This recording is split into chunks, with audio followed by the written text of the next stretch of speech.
আসসালামু আলাইকুম বন্ধুরা, কেমন আছো তোমরা? তোমাদের সামনে আজ চলে আসলাম আজকে একটি রেসিপি নিয়ে। সেটা হলো পুডিং। পুডিং বানাতে যা লাগবে ডিম, দুধ, চিনি, সামান্য একটু পরিমাণ মতো লবণ। পুডিংটা পরিবারের সবাই খুবই পছন্দ করে এবং শিশু থাকলে তো কোনো কথাই নেই, এবং এটা বেশ স্বাস্থ্যসম্মত। আমি 8টা ডিম নিয়েছি, আধা কেজি দুধকে জাল দিয়ে একটু ঘন করে নিয়েছি। তারপরে ডিমগুলো দিয়ে ভালোভাবে এখানে ফেটিয়ে নিচ্ছি। সাথে দিয়ে দিয়েছি আরও কিছু লবণ এবং পরিমাণ মতো চিনি। আমাদের ডায়াবেটিস আছে, তাই আমরা একটু কম দিয়েছি। আর যে পরিবারে শিশু আছে, শিশুরা সাধারণত মিষ্টি খেতে একটু পছন্দ করে, তোমরা চাইলে আর একটু বেশি কিছু মিষ্টি নিতে পারো। এরপরে আমরা একটা স্টিলের বাটিতে সামান্য কিছু তেল নিয়ে নেব। তারপরে এতে কিছু চিনি মেশাবো, কারণ একটু চিনি দিয়ে ক্যারামেল তৈরি করে নিলে পুডিংয়ের কালারটা দেখতে বেশ ভালো হয়। আমি পুডিং দুটো বাটিতে করব, এই জন্য দুটো বাটিতেই চিনি এবং তেল দিয়ে নিয়েছি, এবং দুই বাটিতেই ক্যারামেল তৈরি করে নেব। কারণ আমার বাটিগুলো আকারে ছোট, তোমাদের যদি পাত্র বড় হয় তাহলে তোমরা একবারেও নিতে পারো। চুলাতে বসিয়ে এই যে একটু হালকা আঁচে দিলেই এগুলো আস্তে একটা চিনিটা গলে আসবে এবং কালার হয়ে আসবে।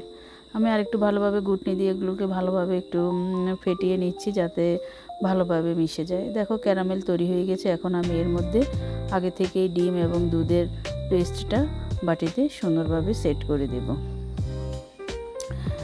এই পর্যায়ে দুটো বাটিতে আমার নেওয়া শেষ। এই যে এখন ঢাকনা দিয়ে দিচ্ছি।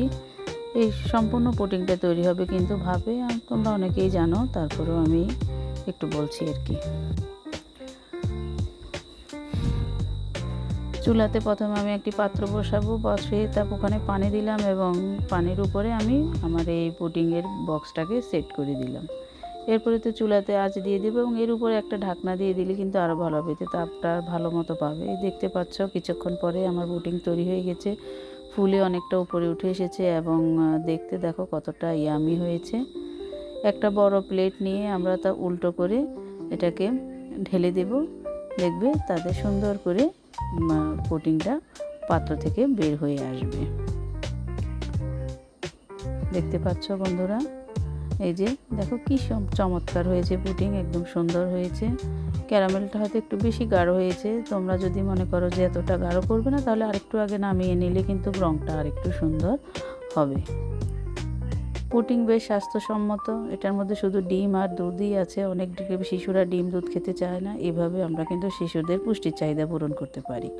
এই যে আমার বাকি আরেকটা ছিল, সেটাও করে নিলাম। এই দেখো কি সুন্দর পুডিং হয়েছে।